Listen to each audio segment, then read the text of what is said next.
Welcome to Ayurveda and Spirituality with your host, Alakananda Ma, a renowned Ayurvedic expert and a graduate of a top London medical school.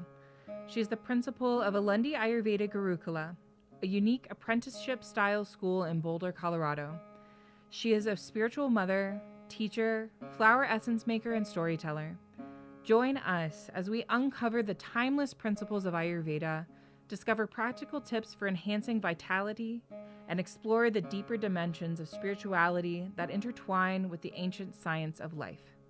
Today on the podcast, we are sharing a recording from the archives.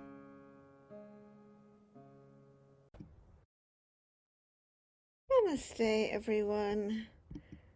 So today we're continuing to look at why the phrase anti-Zionism is antisemitism is completely wrong. In fact, actually an inversion of the truth. Last week, we looked at what anti-Semitism really is and the role that the Catholic Church played in anti-Semitism.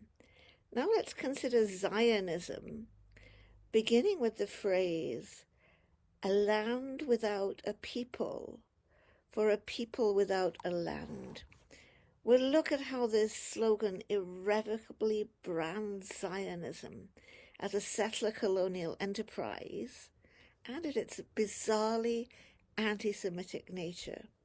Although these words, a land without a people, have been identified even by the great Palestinian scholar Edward Said as originating with Jewish Zionists, it really comes from English Christians early in the 19th century. A Methodist minister, Richard Watson, in a sermon said, "Though Israel is scattered, yet shall he be gathered. All the scriptures go to this." And this is supported by two singular facts. One, that the Jews have always been a distinct people. The other, that their country is unprotected and waiting for them. There is a people without a country and a country without a people.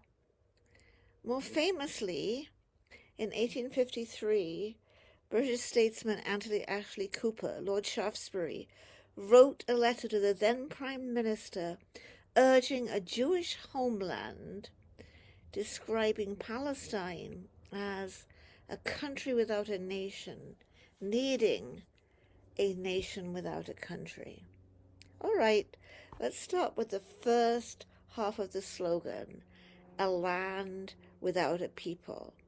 This brings us to Terra nullius, empty land, and the Doctrine of Discovery. And here's where the Catholic Church is deeply implicated. So we're looking at the big picture of settler colonialism. We're going all the way to 1493, right after Columbus sailed the ocean blue in 1492. We're looking at the papal bull Inter Caetera that was issued by Pope Alexander VI following Christopher Columbus' voyage. I so well remember being taught this in grammar school.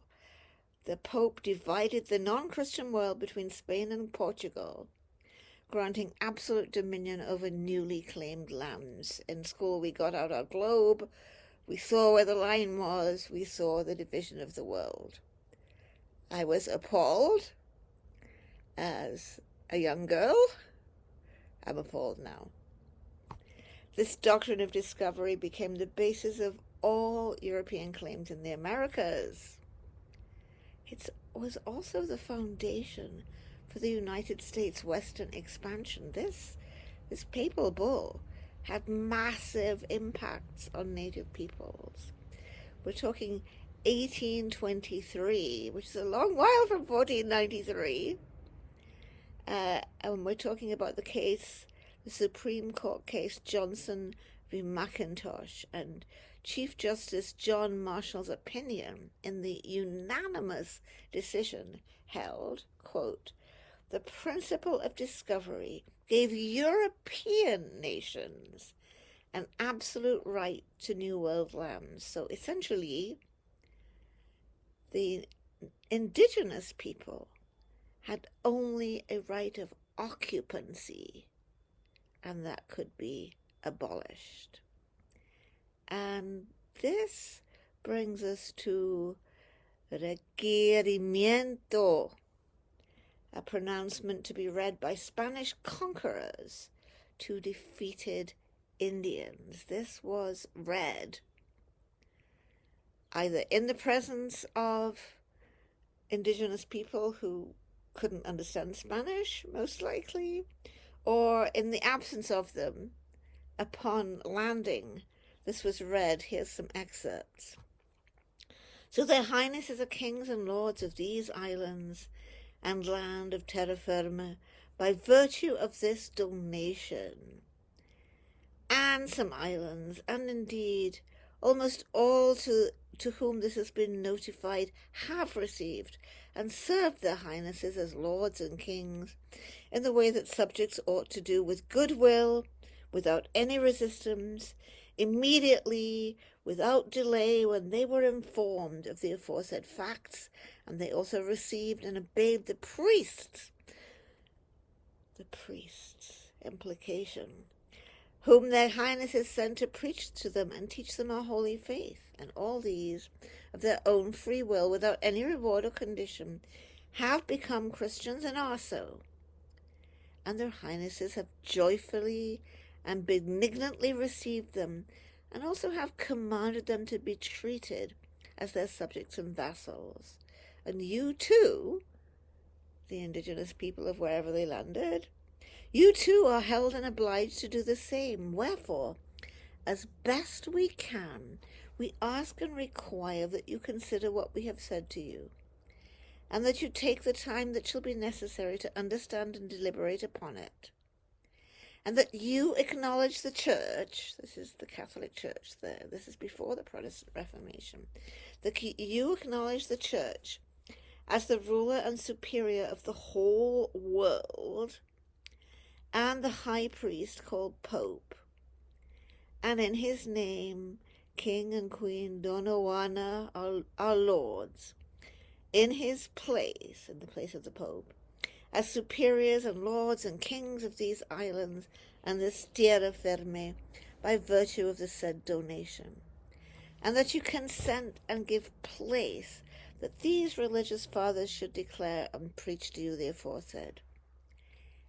If you do so, you will do well, and that which you are obliged to do to their highnesses, we in their name shall receive you in all love and charity, and shall leave you, your wives, your children, your lambs, free without servitude, that you may do with them and with yourselves freely that which you like and think best, and they shall not compel you to turn Christians, unless you yourselves, when informed of the truth, shall wish to be converted to our holy Catholic faith, as almost all the inhabitants of the rest of the islands have done. And beside this, their highnesses award you many privileges and exemptions, and will grant you many benefits. But if you do not do this, and maliciously make delay in it, I certify to you that, with the help of God, we shall powerfully enter into your country, and shall make war against you in all ways and manners that we can, and shall subject you to the yoke and obedience of the Church and their highnesses. We shall take you and your wives and your children, and shall make slaves of them, and as such shall sell and dispose of them, as their highnesses may command, and we shall take away your goods, and shall do you all the mischief and damage that we can. Well, they probably couldn't understand that. If they could, it's like, comply or else. And they're going to be enslaved and conquered. So, to be absolutely clear, a land that is not owned by Catholics is terra nullius, empty land. This becomes the theological justification for the colonization of the Americas. And every settler, colonial, and imperial project requires a theological justification. At least until recent times. It's not been cool to say, I want to grab this land and I'm doing it. We want to feel or proclaim that God's on our side. We want to say it's about God even when it's about gold. Every settler, colonial, and imperial project requires a theological justification. Well, I found a really interesting paper by Camilla Boyson, The Changing Moral Justification of Empire, from the right to colonize to the obligation to civilize. And she writes in her paper, the concept of terra nullius, meaning empty land, was central to such theories of justification. It was closely allied to the right of husbandry, but what became more fundamental was its conceptual facilitation of the moral justification for appropriating waste and under-cultivated land. And this was the genius of John Locke. Indicative to terra nullius was also the justification of war, as we just saw in the Requirimiento. Indicative to terra nullius was also the justification of war as dictated by the universal laws of nature and nations if the indigenous people denied such appropriation. She goes on to say, this is fantastic, the moral legitimating reasoning of terra nullius took an under-recognized different guise in the years of colonial justification in the form of trusteeship. Trusteeship was the idea that Europeans had the responsibility and duty to hold the land in trust for the indigenous peoples until they had reached a stage of civilization at which self-determination was appropriate, and it required a continuous effort on the part of the colonial powers to make judgments on the capabilities of the native peoples and their potential for being civilized. Well, the British Empire ran with the obligation to civilize, as well as a notion that the English were actually the chosen people. And so now, not only is the Catholic Church implicated, the Church of England, called here in America the Episcopal Church, is also implicated in the colonial project. To be fair to the absolutely horrendous British Empire and its many crimes, the idea of trusteeship is better than not having it. And I learned this when I was doing my clinical elective in Tanzania in, I think it was 1974 or 1975, not sure exactly. And at my hospital, we received a delegation from Mozambique.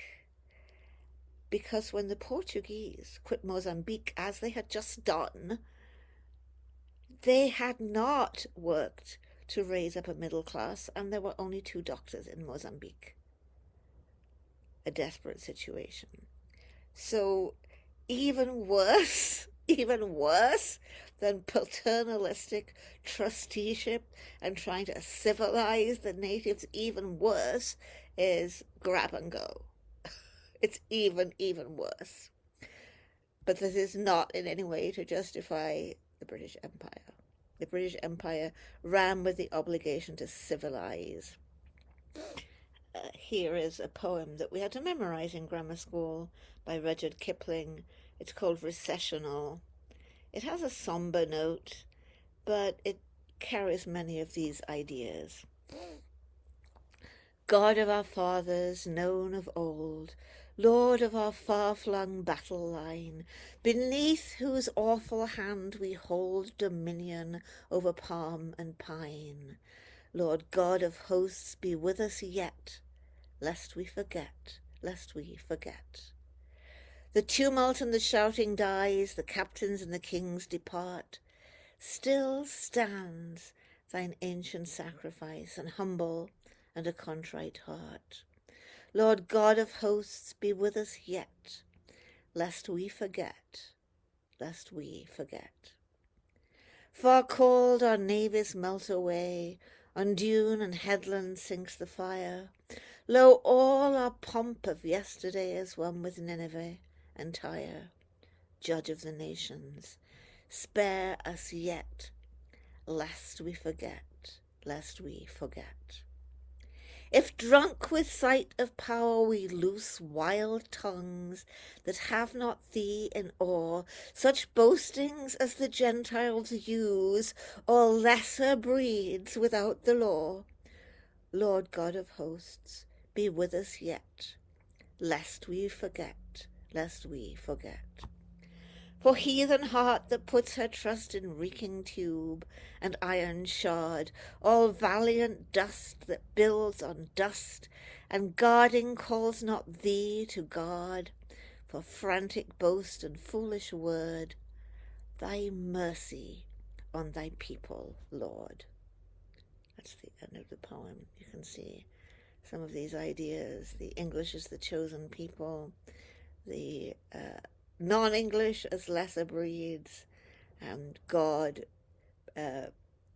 authorizing the dominion over palm and pine.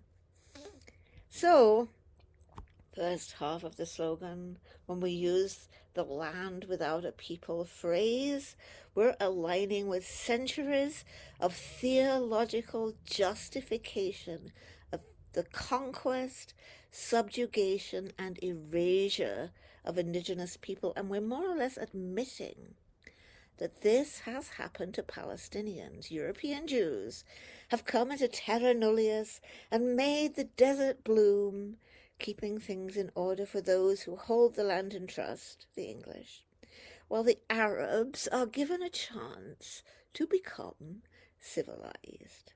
Okay, let's go on to the absolutely appalling second half of the slogan, a people without a land. Here, as Richard Watson said in that sermon almost 200 years ago, Jews are a distinct people. In this view, Jews are racialized. Jews are neither able nor willing to fit into the lands where they reside.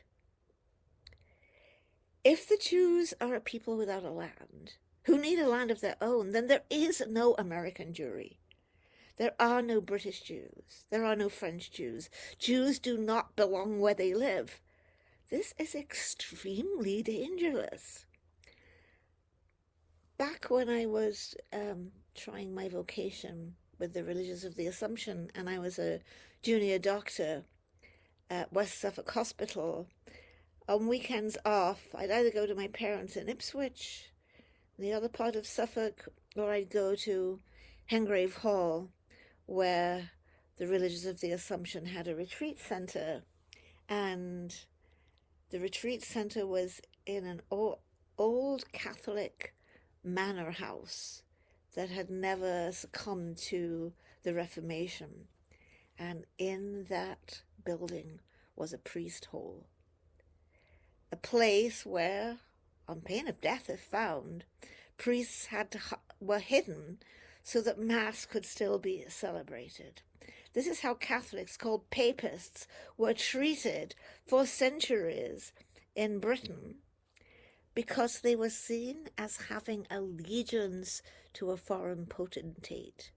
They were seen as dangerous, and we are going to see the same thing.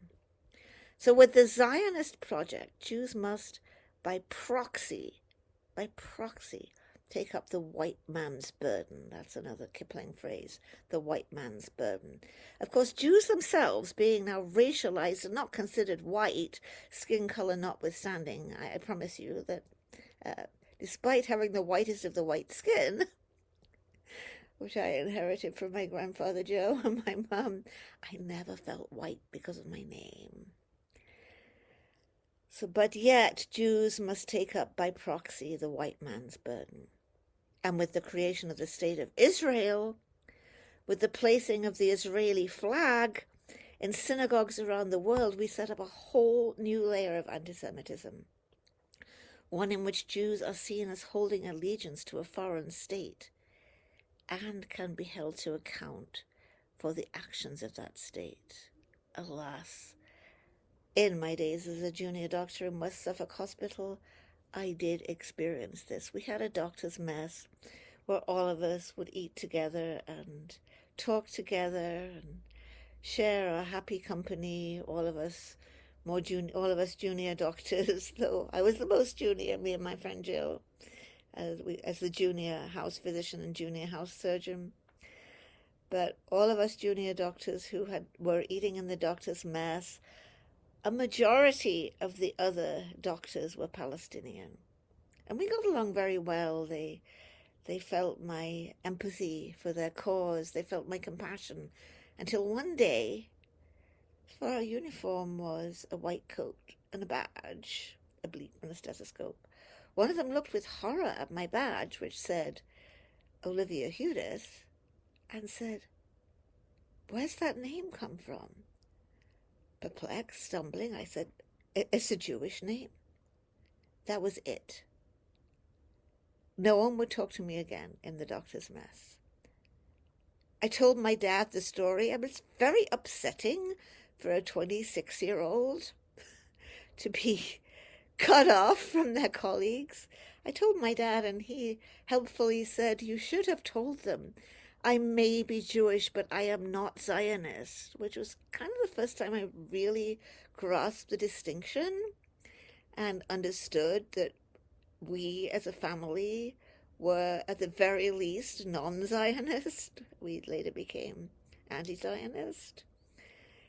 But this was a dreadful experience of that whole new layer of anti-Semitism that was set up with the creation of the State of Israel.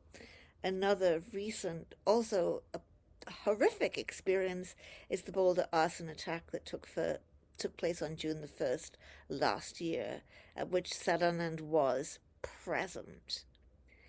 And there's been a debate about whether it should be called an anti-Semitic attack or an anti-Zionist attack. I don't really like the idea of calling it an anti-Zionist attack because I want to think of anti-Zionism as a positive word and not a word about terrorism and burning people to death in horrific ways, which is what happened in Boulder. But yes, though it was an attack on the Run for Your Life group, a group of most largely elderly Jews who were standing in solidarity with the Jewish hostages, and they were horrifically attacked. It's another example of how there has come about a whole new layer of anti-Semitism in response to the creation of the State of Israel. Well, of course, the proxy white man's burden, the obligation to civilize, that's not the only theological justification that is given for the creation of the State of Israel. Well, many Jews believe that, it's really Orthodox theology, Jewish people must remain in exile until Messiah comes. Zionists use the promises made to Abraham as a theological justification for war and conquest. So let's think a moment about what Palestinian theologian, the Reverend Dr. Mitri Rahab, says when he calls on us to decolonize the Bible. And he says, it's therefore imperative to distinguish between history and the biblical story, between Israel as a name of the northern kingdom and Israel as a theological concept, and references to the people of God, and in turn, both must be distinguished from the contemporary state of Israel. Friends, this is super important.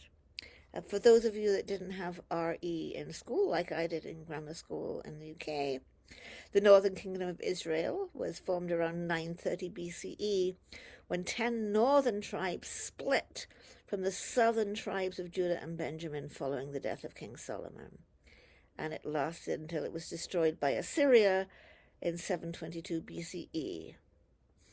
and it had capitals of Shechem, Tirzah, and eventually Samaria. So Rahab really brilliantly distinguishes 4 different uses of the word Israel. He inquires, how do we define Israel? Is it a race? We just talked about the racialization. A religion? A state? The church? This is a super confusing thing. There's so much anti-Semitism, as I've shared with you many times before. There's so much anti-Semitism in Britain, and yet Jews do not receive BAME protection, BAME being Black, Asian, and minority ethnic, because being Jewish is a religion, not a race, not an ethnicity. It's just a whole confusing situation. So the historical and biblical name of Israel does refer to the kingdom of Israel that we just talked about. That was a political entity. That is not the same thing as the Israel the prophets talk about, the biblical Israel, which is an abstract theological concept to describe God's people. And as we saw in our last podcast, this was appropriated by the church. This was appropriated by Christianity. And we just saw in Rudyard Kipling, this was appropriated by the British Empire. Both are different from ancient Israel as a modern construct that Rahab says confuses certain aspects of the biblical story with history, thereby projecting an exclusive ethno-national and religious state into the Bible. And this, my friends, this is what needs to be decolonized. Finally, number 4, there's a modern political entity called the State of Israel. So we've got the northern kingdom of Israel that we looked at. We've got the theological concept of the God wrestlers, as we often translate it, the people of God. We have this modern construct of ancient Israel, and we've got the modern political entity, the State of Israel. And these 4 names of Israel, he says, are not interchangeable and must be distinguished from each other, from Judaism and people of Jewish faith, I wish. Also, it's important he says, going on with Rahab, it's important to distinguish between the Judeans of the Bible, meaning the people who were living in the southern part of Palestine, and the Jews of today, on the one hand, and we looked at that quite a bit in the previous podcast, and between the Israelites of the Bible and today's Israelis. So the use of biblical concepts like God's chosen people and land promise have been a source of support for the occupation of Palestine. So Rahab tells us that equating biblical Israel with the State of Israel renders Israel a theopolitical entity with theological qualifications, and the people as a chosen people with divine rights, which legitimizes violence against Palestinians, who they consider as savages, as we talked about earlier, uncivilized, and can only be controlled through military occupation. So, to Rahab, and you can see in the whole drift of this talk as well, the biblical myth history and the depiction of native Palestinians as savage terrorists, as per the Terra nulius theory, and the Jews as democratic and civilized, serve the settler colonial project. Israel has been using the tactics of empire in use since Babylon. So what about the church, the Catholic Church? We've seen that the Catholic Church, big picture, is deeply implicated in Terra nulius. So that's the big picture. We've also seen that supersession theology considers the church as the people of Israel and heirs to the promises. So from that standpoint, Catholic Zionism doesn't make sense, and yet there are a lot of people advocating for Catholic Zionism. Gavin DaCosta says that the Catholic Church is The Catholic Church has moved, as we looked at last time, toward an affirmation of the continual validity of God's covenant with the Jewish people. But he says this can go to, quote from him, a tentative creep toward minimalist Zionism. Because once the church would start to view the state of Israel as confluent with the land of Israel promised to the Jewish people, you've got Zionism. Even if the church is like, oh, but we don't want to negate the Palestinian claims or to the land or the questions of justice.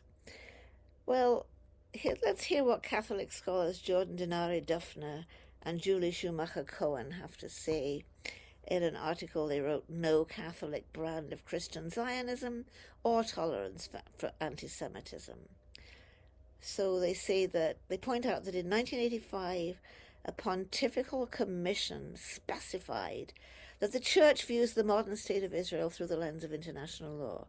Phew, we're aligned there. With its requirements of equality, justice, and human rights. The Church invites Catholics to understand Jewish religious attachment to the land, but without ascribing their own theological significance to this relationship. And then these authors go on to look at Catholic social teaching, which has several vital principles: inherent human dignity, preferential option for the poor, the common good, solidarity, and subsidiarity. And this should always be, as they say, it cannot be ignored, and indeed should be foregrounded in a Catholic approach to Palestine and Israel. Catholics must address the structural injustices impacting Palestinians, from the 1948 Nakba to Israel's occupation, apartheid, and the genocide ongoing in Gaza and the West Bank today.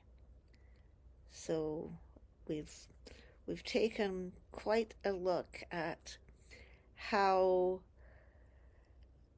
Israel is one part of a centuries-old colonial imperial project. And we've taken a look at how not only is anti-Semitism, not only is anti-Zionism not anti-Semitism, and Zionism is tied into anti-Semitism. Well, next week we're going to take a fun look at Ayurveda and non-amaxing. And then the week after that we'll be delving into Brihadaranyaka Upanishad again, but in a couple of weeks we're going to take a deep dive into Palestinian liberation theology and the Kairos document, which in fact is in the news at the moment because the Church of England has agreed to consider it. Thanks, everyone. See you next week. Thank you for tuning in to Ayurveda and Spirituality with Alakananda Ma. We hope today's exploration has ignited a spark of curiosity and insight within you. If you enjoyed this episode, be sure to leave us a 5-star review and share it with a friend. For more enlightening discussions and practical wisdom on Ayurveda and spirituality, subscribe and join our Facebook group, Alundi Ayurveda. To allow us to continue sharing valuable content, consider donating to Alundi Ashram. The links will be in the show notes. Until next time, may you walk the path of Ayurveda with grace and embrace the light of spiritual wisdom in your journey. Trayambakam yajamahe sugandhim pushtivadanam urvarukamiva pandanam mrityormukshiyam